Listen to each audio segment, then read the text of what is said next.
Halo para bos-bosku dimanapun kalian berada, bagaimana kabarnya? Kembali lagi bersama gua Felis. Sebuah film berjudul The Monkey King 3 rilisan tahun 2018 akan menceritakan lanjutan dari perjalanan 4 sekawan mencari kitab Sutena atau kitab suci yang ada di bagian barat, dimana kali ini cerita cukup memusingkan dan terlalu banyak kejutan-kejutan di luar akal yang namun tetap seru karena akan ada adegan jurus-menjurus yang dibalut dengan teknologi CGI di dalamnya. Dan seperti apa sih jalan ceritanya? Tanpa spoiler, tanpa banyak basa-basi lagi, mari kita masuk dan mulai ke alur ceritanya.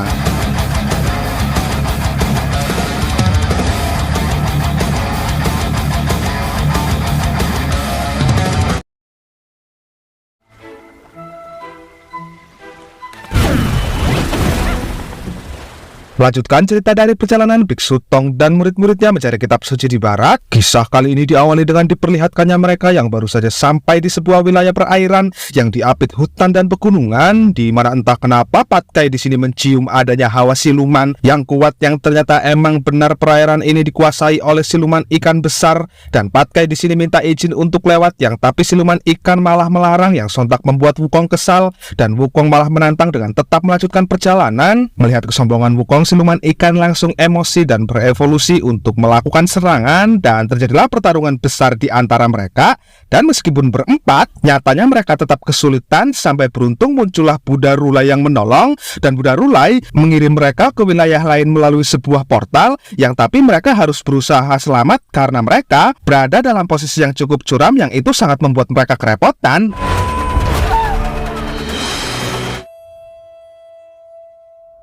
Ya, entah siapa wanita tersebut, yang pasti ia juga ikut terjatuh karena terkena bebatuan yang terjatuh sampai datanglah rusa peliharaannya yang beruntung bisa menyelamatkannya. Dan ketika Wukong berhasil menyelamatkan guru serta mendaratlah mereka, wanita itu tiba-tiba mendekat lalu menanyakan, "Apakah kalian semua pria?" What? Dengan perasaan bingung, Biksu Tong pun jelas menjawabnya iya, dan terkuaklah sudah. Mereka saat ini berada di sebuah wilayah yang isinya wanita semua, dan kemungkinan wanita ini juga kemungkinan belum pernah melihat pria, makanya dia cukup gumun ketika melihat mereka semua ada di sini. Dengan suasana hati yang berdebar-debar namun bingung dengan apa yang ia rasakan, wanita tersebut pun lantas pergi untuk kembali ke kediamannya. Dan rupanya wanita tersebut merupakan seorang ratu dari sebuah kerajaan wanita. Dan setibanya bertemu dengan para pengawal kerajaan, sang ratu langsung menceritakan apa yang barusan terjadi. Dan untuk menjelaskan tentang fenomena dirinya bertemu dengan pria sampai berdebar-debar, dibukakanlah buku yang ada di perpustakaan, dan terjawablah sudah bahwasanya pria merupakan racun bagi wanita, dan rasa hati berdebar-debar itu yang merupakan bagian dari racun pria itu sendiri, yang biasa disebut dengan racun cinta. Nah, ketika sang ratu meminta untuk coba deh cari bagaimana cara menghilangkan racun alias coba cari penawarnya, nah sayangnya ada bagian kertas yang sobek yang mungkin menyimpan jawabannya, hingga muncullah penasehat atau pembimbing, seorang ibu angkat yang merawat sang ratu sejak kecil untuk memberi saran, di mana sarannya ialah pria harus dibunuh sebagai penawar yang paling jitu, yang meskipun sebenarnya hati mengatakan tidak, karena sang ratu adalah pemimpin dari negeri ini. Sang ratu tetap menjawab iya, karena ya nggak mungkin juga lah, masa ia mau bilang enggak tapi anjuran leluhur mereka mengatakan iya, kata ibu pembimbing.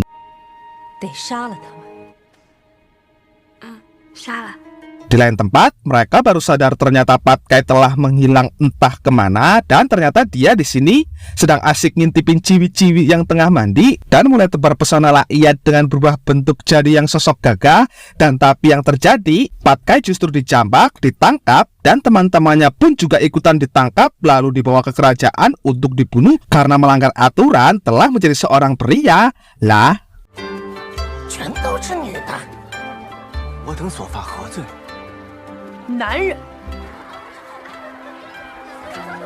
nah, ketika sampai di istana, lalu mereka terkejut karena melihat ternyata ratunya adalah wanita penunggang kuda. Untuk meyakinkan mereka adalah racun, pendeta istana melampirkan gulungan kuno yang memperlihatkan gambar mereka yang merupakan bagian dari lamaran leluhur. Hingga tanpa buang-buang waktu, ibu pembimbing pun meminta izin untuk langsung membunuh mereka semua.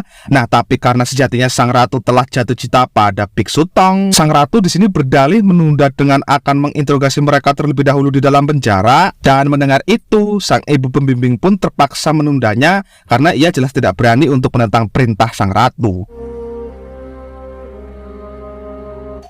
还等什么？快啊！ Dirasa ada kesempatan untuk bisa kabur dari sini. Saat itu Wukong diminta untuk mendobrak yang, tapi tanpa sengaja malah mengenai rombongan sang ratu yang baru datang untuk menginterogasi mereka. Dan ketika mereka tak memikirkan pingsannya sang ratu, lalu tancap gas dengan langsung pergi melalui jalur udara. Ternyata wilayah ini dilindungi perisai sihir yang cukup kuat, dan yang ada mereka malah terjatuh lagi. Yang beruntung Biksu Tong tak sampai terluka, dan karena penasaran, Wukong melempar patkai untuk mencobanya kembali. Dan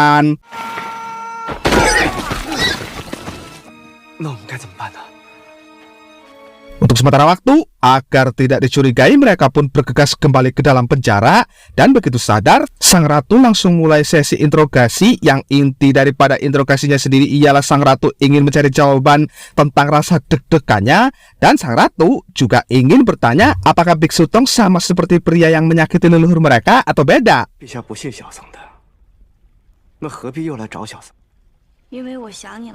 Nah, ketika ucapan tersebut keluar dan nampaknya sang ratu benar-benar tulus mencintainya, disinilah Biksu Tong memperjelas bahwa ia berbeda dengan laki-laki lain, di mana ia jelas memiliki banyak pantangan, yang salah satunya ialah tak boleh jatuh cinta berdasarkan hati dan hawa nafsunya saja. Maksudnya itu Biksu Tong harusnya mencintai semua makhluk, bukan untuk pribadi. Dan untuk tambah meyakinkannya, Biksu Tong memberikannya buku diari yang isinya tentang perjalanannya selama ini. Hingga tak lama muncullah Sun Wukong yang meminta agar sang ratu menunjukkan jalan keluar dari sini. Yang oleh karena sang ratu juga nggak tahu, ketika ibu pembimbing muncul, sang ratu bergegas pergi tapi mengisyaratkan sebuah kode. Dan tibalah hari di mana mereka akan dieksekusi. Nah, disinilah maksud dari kode sang ratu semalam, yaitu sang ratu nyamar untuk menggantikan panahnya dengan panah mainan. Dan mereka semua diminta untuk pura-pura mati karena sang ratu punya rencana setelah ini.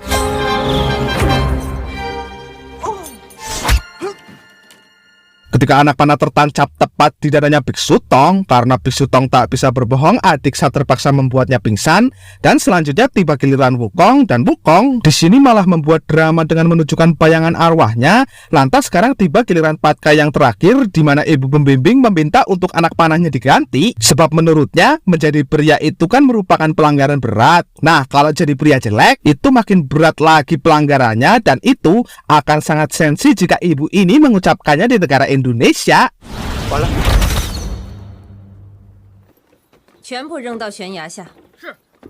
Dan di sini mereka berada di sebuah goa yang siapapun tak akan berani masuk karena ini merupakan tempat terlarang. Yang di sini juga ada sebuah sungai yang menjadi jawaban tentang kehamilan penduduk di sini tanpa adanya seorang pria. Sungai itu sendiri bernama Sungai Ibu. Dan di sungai ini pula terdapat patung pria yang konon dulu mengkhianati leluhur mereka. Dan sungai ini juga dijaga oleh dua makhluk kalajengking raksasa yang bisa kapan saja menyerang. Nah, di sini Wukong berteori mungkin saja bagian kertas yang hilang ada tersimpan di sini, untuk kemudian mereka pun bergegas mencarinya demi bisa segera mengetahui jalan keluar dari tempat ini.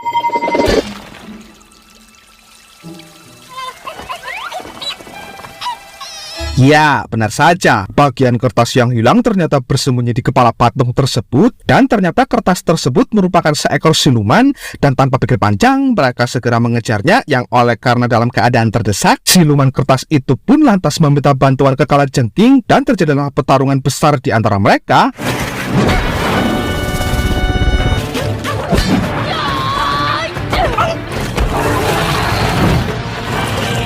Nah, ketika yang lain masih sibuk bertarung itulah, dengan anak panah yang tertancap di tubuh Patkai, si ratu pun akhirnya berhasil juga memanah siluman kertas. Hingga ditangkaplah yang karena terdesak siluman kertas pun malah membuang tulisannya ke dalam Sungai Ibu. Dan tanpa pikir panjang karena panik, Biksu Tong pun nyegur yang diikuti Adiksa yang juga tak sengaja keminum Patkai, yang akhirnya sadar. Yang ketika sudah tertangkap dan terlihat jalan keluar yang nampak seperti pintu gerbang itulah. Kalau dari catatan, pintu gerbang bisa terbuka jika ada cinta tulus antar dua manusia, dan itu cukup membuat mereka yang tak berpengalaman dalam hal ini kebingungan sendiri dibuatnya. Yang salah satu pengawal si ratu taunya pun hanya cerita legenda tentang seorang wanita dari kerajaan yang jatuh cinta pada siluman ikan tapi nggak bisa bersatu karena terhalang perisai. Itu pun tempo dulu sih. Selain kisah itu, mereka tak tahu lagi soal cinta bercinta. Yang setelah pembicaraan ini selesai, setelah ini kalian pasti akan kaget dengan apa yang akan terjadi selanjutnya.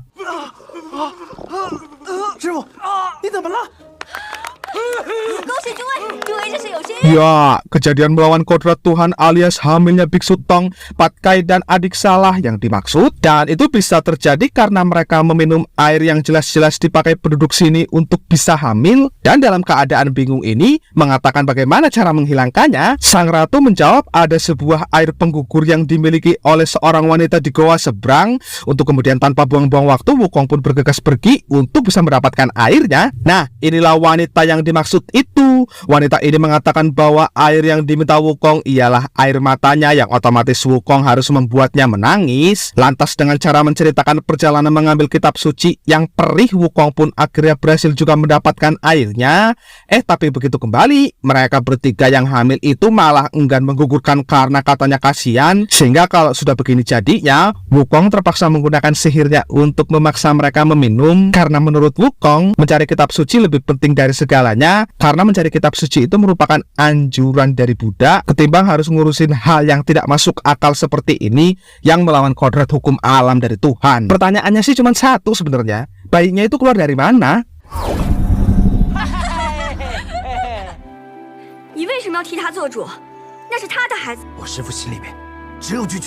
Nah, dengan suasana hati yang serba salah tersebut, Biksu Tong pun coba mencairkan suasana dengan menyalin semua kitab yang ini biasa ia lakukan jikalau dirinya sedang diliputi rasa bersalah yang cukup besar. Tulisan Biksu Tong itu diikuti si ratu yang tanpa sadar sampai juga mereka keluar goa. Dan disinilah ibu pembimbing muncul lalu menangkap Biksu Tong untuk katanya akan dijebloskan kembali ke dalam penjara. Tapi yang tanpa si ratu ketahui, diam-diam Biksu Tong justru dibawa untuk dibuang ke laut yang bernama Laut Tak Berujung, yang kebetulannya rusa peliharaan si ratu mengetahui lantas memberitahukannya ke si ratu, sehingga si ratu pun nekat kembali lalu lompat ke perahunya Biksu Tong dan mereka akan terombang-ambing di Laut Tak Berujung itu. Dan itu cukup membuat ibu pembimbing menyesal, sebab menurut pendeta kerajaan ini bisa hancur total jikalau sang ratu pergi meninggalkan kerajaannya sendiri.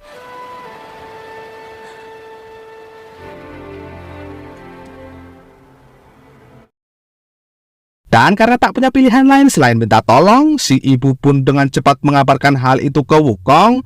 Dan Wukong tanpa pikir panjang bergegas menyisir laut tersebut untuk mencari gurunya. Dan setelah akhirnya beberapa hari berlalu bersama penuh perjuangan, di sisa-sisa tenaga tiba-tiba mereka menemukan pintu gerbang untuk keluar dari sini, yang ternyata secara tidak langsung mereka diam-diam sudah saling jatuh cinta. Untuk kemudian tak lama terlihatlah pintu itu oleh murid-muridnya, dan mereka bergegas pergi untuk menemui gurunya, yang ketika mereka akan pergi dari tempat ini, rupanya si ratu ingin ikut karena sudah diizinkan Biksu Tong, yang tapi seketika si ratu terhalang oleh perisai. Dan karena terus memaksa, entah kenapa wilayahnya seketika dikutuk, dan seketika wilayahnya pun berubah jadi batu beserta isinya serta orangnya termasuk dirinya juga.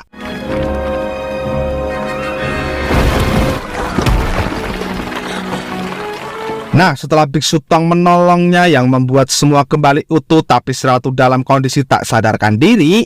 Dari bawah laut, siluman ikan masuk setelah mendapati pintu gerbangnya sudah terbuka. Dan di sini terungkap bahwa si ibu adalah gadis yang dulu pernah jatuh cinta pada sosok siluman ikan, tapi mangkir karena memilih merawat si ratu. Untuk kemudian, dengan perasaan serba salah, Biksu Tong memohon untuk segala kesalahan karena tak fokus pada tujuan utama. Yang tak lama muncul tuh Dewi Kuan Yin di hadapannya, dan di sini Dewi Kuan Yin akan mencopot jubah Biksu Tong untuk sementara waktu sampai Biksu Tong melupakan si ratu. Dan Biksu Tong hanya bisa terdiam saja untuk nantinya akan merenungkan akan memilih mana, cinta atau kitab suci sebagai tujuan utamanya.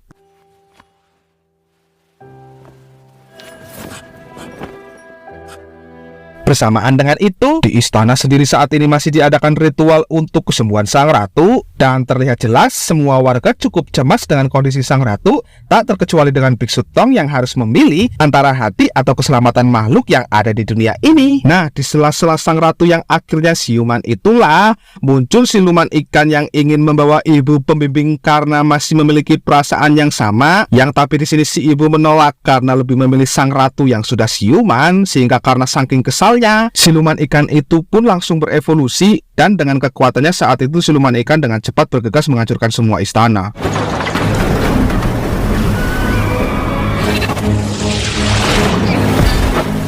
Meskipun kesulitan menahan serangan air yang terus-menerus berdatangan, dengan memperbanyak tongkatnya Wukong berhasil menghentikan serangan itu, tapi hal itu membuat siluman ikan mengeluarkan jurus terakhirnya. Jurus terakhirnya ialah tsunami besar yang langsung menenggelamkan seisi istana, dan dalam keadaan tenggelam, Biksu Tong berdoa agar Buddha mau menyelamatkannya, yang doa tersebut saat itu langsung juga dikabulkan oleh si Buddha.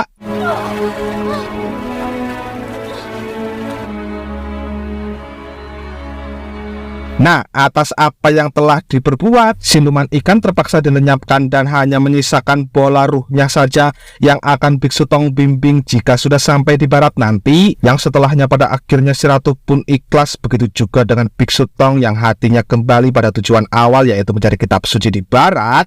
Dan selanjutnya setelah itu film pun